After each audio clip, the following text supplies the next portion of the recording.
আফগানিস্তান এবং পাকিস্তানের সীমান্তে নতুন করে সংঘর্ষ ছড়িয়ে পড়ায় বুধবার অন্তত 12 জন বেসামরিক নাগরিক নিহত এবং শতাধিক আহত হয়েছে বলে জানিয়েছে আফগান তালেবান সরকার। কয়েকদিনের ব্যবধানে দ্বিতীয়বারের মতো এই রক্তক্ষয়ী সংঘর্ষে দুই দেশের মধ্যে শান্তি পরিস্থিতি আবারও ভেঙে পড়েছে। গত সপ্তাহে হওয়া সংঘর্ষে ডজন খানেক মানুষের নিহত হওয়ার পরে উত্তেজনা না কমে বরং আরো বেড়েছে। এক সময় ঘনিষ্ঠ মিত্র হলেও সম্প্রতি মাসগুলোতে দক্ষিণ এশিয়ার এই দুই প্রতিবেশীর সম্পর্কের মধ্যে টানাপোড়েন দেখা দিয়েছে। ইসলামাবাদ অভিযোগ করেছে আফগানিস্তান থেকে পাকিস্তান জঙ্গিরা হামলা চালাচ্ছে, তাই তালেবান প্রশাসন যেন তাদের বিরুদ্ধে ব্যবস্থা নেয়। তবে আফগান তালেবান পাকিস্তানের জঙ্গিদের আশ্রয় দেওয়ার অভিযোগটি অস্বীকার করেছেন। তালেবান মুখপাত্র জবিউল্লাহ মুজাহিদ বুধবার এক পোস্টে জানান, আজ ভোরে পাকিস্তান বাহিনী আমাদের ভূখণ্ডে হামলা চালিয়েছে। এতে অন্তত 12 জন বেসামরিক নাগরিক শহীদ হয়েছেন এবং 100 জনের অধিক আহত হয়েছেন।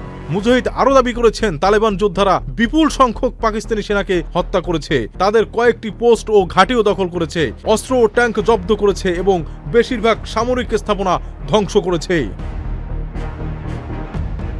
এই উত্তেজনার মধ্যেই আফগান পররাষ্ট্রমন্ত্রী আমির খান মুক্তাদির ভারত সফর গেছেন, যা পাকিস্তানের প্রতিদ্বন্দ্বী দেশ। সফরকালে ভারত ও আফগানিস্তান সম্পর্ক জোরদারের ঘোষণাও দিচ্ছেন। নয়াদিল্লি জানিয়েছে তারা কাবুলে তাদের দূতাবাস পুনরায় চালু করবে। অন্যদিকে আফগান তালেবানও ভারতে তাদের কূটনৈতিক পাঠানোর ঘোষণা দিয়েছে।